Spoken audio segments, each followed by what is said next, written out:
దేవుని పరిశుద్ధ నామమునకు మహిమ కలుగునుగాక.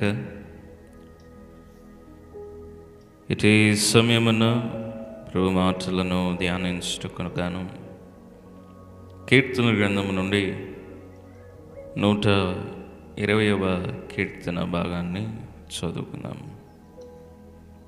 కీర్తన గ్రంథము నుండి 120వ కీర్తనను చదువుకుందాము. నా శ్రమలో నేను యెహోవాకు మొరపెట్టి తిని ఆయన నాకు ఉత్తరం ఇచ్చెను.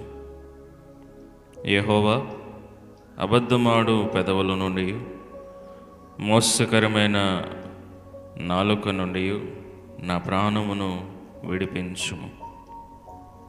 మోసకరమైన నాలుక ఆయన నీకేమి చేయును? ఇంతకంటే అధికముగా నీకేమి చేయును? తంగేడు నిప్పులతో కూడిన బాణములను, బలాద్యుల వాడిగల బాణములను నీ మీద వేయను. అయ్యో, నేను మెషేకులో పరదేశిని ఉన్నాను, కేడారు గుడారముల యొద్ద కాపురమున్నాను. కలహప్రియుని యొద్ద నేను చిరకాలము నివసించువాడను.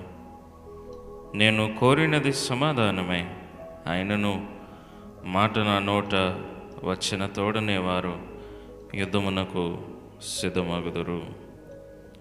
దేవుడిటి వాక్యమును మన వెనుకడిలో ఫలింపచేయునుగాక.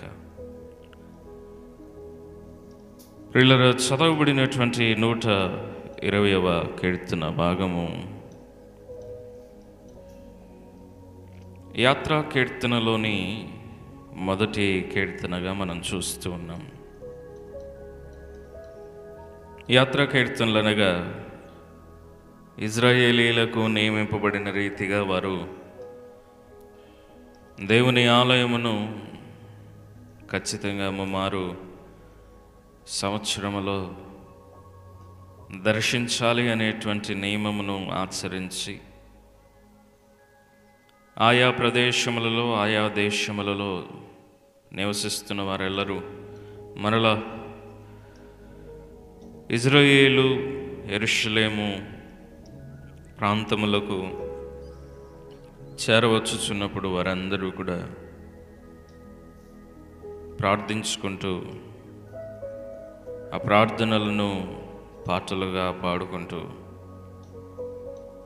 బయట ఉన్నవారు వారి ప్రయాణమును చేస్తూ వారి ప్రార్థన మనవులను చేయొచ్చు దేవుని సన్నిధానమునకు వచ్చేటువంటి సందర్భంలో వారు పాడుకుంటూ వచ్చేటువంటి కీర్తనలు. ఈ కీర్తనలో మొదటి కీర్తనగా మనము ఈ 120వ కీర్తనను చూస్తున్నాం. The prayer and journey of the out side. బయట ఉన్న వ్యక్తి యొక్క ప్రార్థన మరియు ప్రయాణము అన్న రీతిగా ఈ కీర్తనను చూస్తూ ఉన్నాను. ఈ కీర్తనలో మొదటి భాగంలో మనం చూస్తే ఎవరైతే మోసగించువారు, అబద్ధమాడువారు ఉంటారో వారి యొక్క స్థితి ఏమవ్వబోతుందో దాని గురించి కీర్తనకారుడు మాట్లాడుతూ ఉన్నాడు. అదే సందర్భంలో కలవరపడుతున్న ఒక స్థితి నుండి విమోచింపబడేటువంటి స్థితిలోనికి, అది కూడా మరి మోసము చేయు నాలుక నుండి, మోసము చేయు ఆ పెదవుల నుండి మనల్ని ఎలాగా ప్రభు రక్షిస్తాడు దాని గురించి కీర్తనకారుడు మాట్లాడుతూ ఉన్నాడు. అందులో మొదటి వచనంలో తాను అంటున్నాడు, నా శ్రమలో నేను యెహోవాకు మొరపెట్టి తిని ఆయన నాకు ఉత్తరం ఇచ్చెను. కీర్తన భాగములలో అనేక సందర్భాలలో మనం చూస్తూ ఉంటాం. శ్రమ వచ్చినటువంటి సందర్భాన కీర్తనకారుడు ప్రభువును వేడుకున్న ప్రతిసారి కూడా నా దేవుడు నాకు సమాధానం ఇచ్చాడు, నా దేవుడు నాకు సమాధానం ఇచ్చాడు అనేటువంటి ఒక నిశ్చయమైన విశ్వాస ప్రకటనను మనం చూస్తూ ఉంటాం. నిజంగా అది చాలా గొప్పదిగా కనబడుతుంది. తన యొక్క జీవితంలో దేవుని యొక్క సహాయము ఎంత ప్రాముఖ్యమైనదో తాను వివరిస్తూ ఉంటాడు. దేవుని యొక్క కాపుదల ఎంత అవసరమైనదో తాను తెలియపరుస్తూ ఉంటాడు.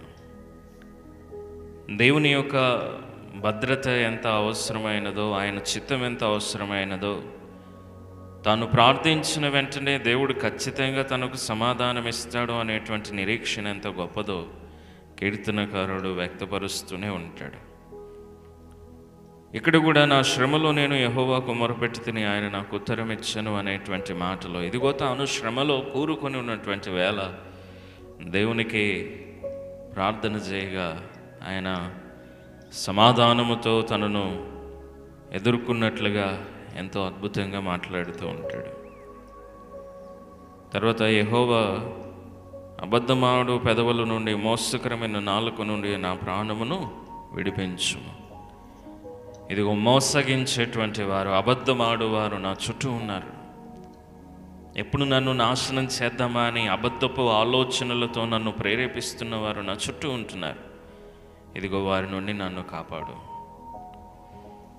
తర్వాత 3-4 వచనాల్లో అలాంటి అబద్ధమాడు పెదవులను కలిగిన వారిని, మోసకరమైన నాలుక కలిగిన వారిని ఎలాగా ఆయన ప్రతిఫలం తీర్చబోతున్నాడు దాని గురించి 3-4 వచనాలు అంటున్నాడు. మోసకరమైన నాలుక ఆయన నీకేమీ చేయను, ఇంతకంటే అధికముగా నీకేమీ చేయను. తంగెడు నిప్పులతో కూడిన బాణములను, బలాద్యుల వాడి గల బాణములను నీ మీద వేయను. మోసగించేటువంటి వారు ఎన్నడూ కూడా విడిచిపెట్టబడరు. ఖచ్చితంగా వారు చేయి మోసమునకు తగిన ప్రతిఫలాలను అనుభవిస్తారు. అది ఏమాత్రము కూడా ఊహించలేనంత కఠినమైనటువంటి శిక్షగా పరిగణింపబడుతుంది అనేది కీర్తనకారుడు తెలియపరుస్తూ ఉన్నాడు. ఈ 3-4 వచనాల్లో మనం చూస్తూ ఉన్నటువంటి ఈ సందర్భంలో ఒక అబద్ధ పెదవులు, మోసకరమైన నాలుకకు ప్రభు ఇచ్చేటువంటి తీర్పుగా దీన్ని మనము చూస్తూ ఉన్నాం. అంటే ఒకవేళ మనమైన ఆ మోసకరము స్థితిలో, ఆ మోసము చేసేటువంటి స్థితిలో మనకు కూడా ఇలాంటి ప్రతిఫలమే ప్రభువు అనుగ్రహింపబోతున్నాడు అనేటువంటి ఆలోచనను మనం ఖచ్చితంగా జ్ఞాపకం ఉంచుకోవాలి, జాగ్రత్త పడాలి. ఒకవేళ మనము సహాయము అర్జిస్తున్నటువంటి స్థానంలో ఉన్నామా, లేక ఇతరులు మన నుండి దేవుణ్ణి సహాయం కోరుకునేటువంటి స్థానంలో, అనగా ఇతరులకు మనము శత్రువులుగా ఉంటున్నామా, తగు జాగ్రత్తగా మనము చూసుకోవాలి మన జీవిత విధానాన్ని. అబద్ధమాడుతూ మోసగిస్తూ జీవిస్తున్నటువంటి వారికి శిక్ష తప్పదు అని వాక్యం తెలియపరుస్తూ ఉంది. ఈరోజు ఎంత జాగ్రత్తగా నీవు నివసిస్తున్నావు, ఎంత జాగ్రత్తగా నీవు మాట్లాడుతున్నావు ఆలోచన చేయాలి. అబద్ధం అనేది ఈ లోకములోనికి పాపమును తీసుకుని వచ్చింది. అబద్ధమును నమ్మినటువంటి ఆదాము అవ్వల ద్వారా పాపము ఈ లోకంలోకి వచ్చింది. అబద్ధం ఆడినటువంటి సాతానుడు పాపమును ఈ లోకములోనికి తీసుకురాగలిగాడు. అబద్ధము చాలా నష్టపరుస్తుంది. మోసము చేసేటువంటి ఆ స్వభావము మనలను చాలా నష్టపరుస్తుంది. ఆలోచన చేయాలి. తర్వాత అంటున్నాడు 5వ వచనం నుండి, తన యొక్క జీవితంలో తన యొక్క పరిస్థితులన్నిటినీ కూడా తెలియపరుస్తూ ఉన్నాడు. తాను నివసించేటువంటి ప్రాంతాన్ని గురించి మాట్లాడుతూ, ఇదిగో అయ్యో నేను మెషేకులో పరదేశినై ఉన్నాను, కేడారు గుడారముల యొద్ద కాపురమునను, కలహప్రియుని యొద్ద నేను చిరకాలము నివసించువాడను. Living in a troubled place, longing for God's peace. నేనుంటున్నటువంటి స్థలంలో నాకు సమస్య ఉంది, కష్టం ఉంది, బాధ ఉంది. అందు గురించి నేను దేవుడిచ్చేటువంటి సమాధానము కోసము వేచి చూస్తున్నాను అంటున్నాడు. అలాంటి పరిస్థితుల నుండి నాకు నెమ్మదిని కలగజేయదేవా అని అంటున్నాడు.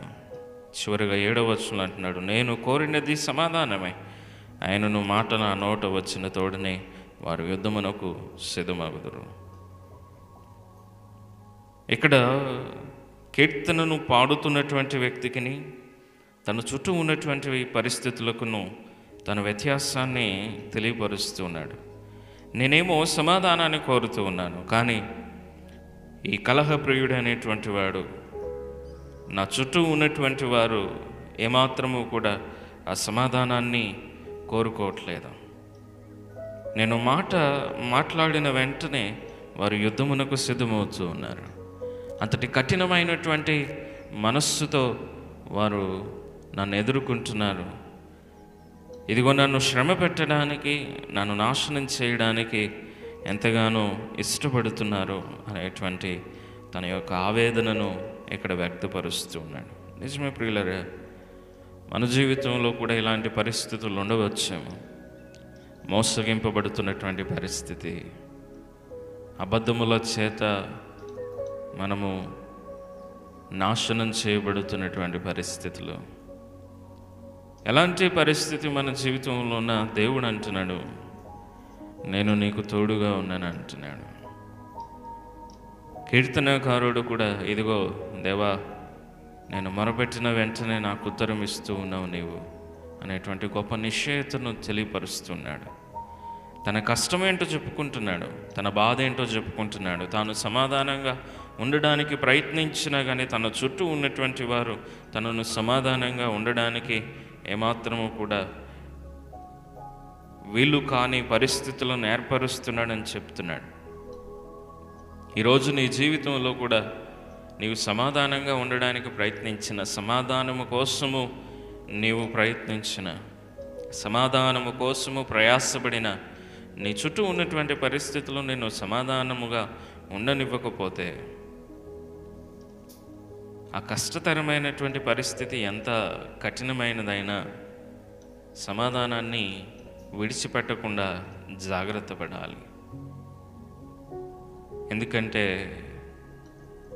నీవు ఇతరుల యొక్క జీవితంలో మోసగించేవానిగా, అబద్ధమాడువానిగా, ఇతరుల జీవితంలో ఉన్నటువంటి సమాధానాన్ని ఏమాత్రము కూడా పాడు చేసేటువంటి వాడిగా నీవు ఉండకూడదు.